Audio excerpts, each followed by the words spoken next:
Good morning to all. তা গতকাল আমার প্রচণ্ড শরীর খারাপ ছিল, সন্ধ্যেবেলা থেকে জ্বর এসে গেছিলো, যার দরুন কোনো রকম আপডেট বা ভিডিও করা হয়নি। তার জন্য একদম ক্ষমা প্রার্থী তোমাদের কাছে। তা প্রথমে যে ভিডিওটা নিয়ে কথা বলবো, যে অতি উত্তমের যে গানটা বন্ধু ভাবি, আজকে সকালে আমি শুনলাম গানটা সৃজিত কি লিখেছে গানটা।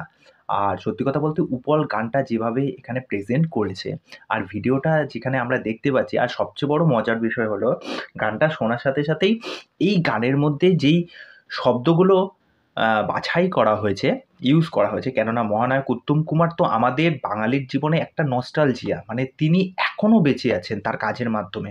এবার এই যে প্রেজেন্সটা আমরা দেখতে পাচ্ছি উত্তম কুমারের, এইটা নিয়ে নানা মানুষের নানা মন্তব্য, একটা মিশ্র প্রতিক্রিয়া রয়েছে যে এটা কি কাজ হতে চলেছে। তা গতকাল সৃজিত মুখার্জির একটা ইন্টারভিউ দেখছিলাম, তখন ইন্টারভিউ তিনি বললেন যে আমাদের এই বাঙালি কালচারে রবীন্দ্রনাথ বেঁচে নেই, কিন্তু রবীন্দ্রনাথকে নিয়ে এখনও মিম হয়, তাকে নিয়ে যদি খিস্তি খামারি হয়, ঠিক আছে? তা এটা খুব দুঃখজনক। তা সেখানে দাঁড়িয়ে লোক আমাকে নিয়ে এতটা কথা বলছে, চর্চা করছে, এ আর নতুনত্ব কী আছে? আর এখানে এই গানটার মধ্যে উত্তম কুমারের প্রত্যেকটা সিনেমার কিন্তু নাম কিন্তু উঠে এসেছে, আর সেইগুলো এত সুন্দরভাবে সিঙ্ক করে গেছে গানের মধ্যে, সেগুলো শুনতেও খুব ভাল লাগছে। গানটা কিন্তু খুব রিফ্রেশিং একটা, সাথে সাথে একটা নস্টালজিয়ার ব্যাপার রয়েছে। তা শব্দগুলো কী কী? তা প্রথম থেকে এই দেখো শব্দগুলো আমি লিখে রেখেছি।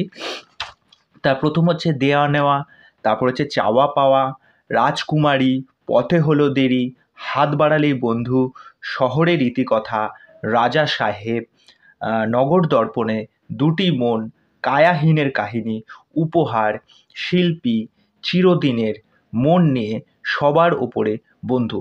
প্রায় দেখতে গেলে গুনতে গেলে প্রায় 15-16টা হয়তো শব্দ আছে, হয়তো বা 14-15 কিছু একটা হবে, আমার গোনা হয়নি। তা যাই হোক, গানটাকে যেভাবে প্রেজেন্ট করেছে মহানায়ক উত্তম কুমারের, যেসব স্মৃতি জড়িত যে সমস্ত জায়গা, তার স্ট্যাচু, তারপর হচ্ছে মহানায়ক উত্তম কুমার মেট্রো স্টেশন, তারপরে সেই ল্যাব, সমস্ত জায়গা খুব সুন্দরভাবে এখানে ইউজ করা হয়েছে।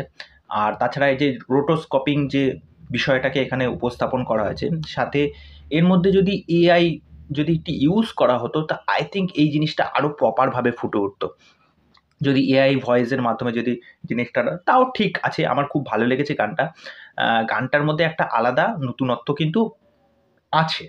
তা এই বিষয়ে তোমাদের কি মতামত? গানটা তো স্পেশালি খুবই ভালো লেগেছে, এটাকে যেভাবে সাজানো হয়েছে, আর প্রচণ্ড পরিশ্রম, এটা দেখে মনে হচ্ছে আমাদের, ঠিক আছে? এইরকম একটা গান শ্যুট করে এরকমভাবে প্রেজেন্ট করা চারটিখানি কথা না। Hats off Srijit Mukherjee.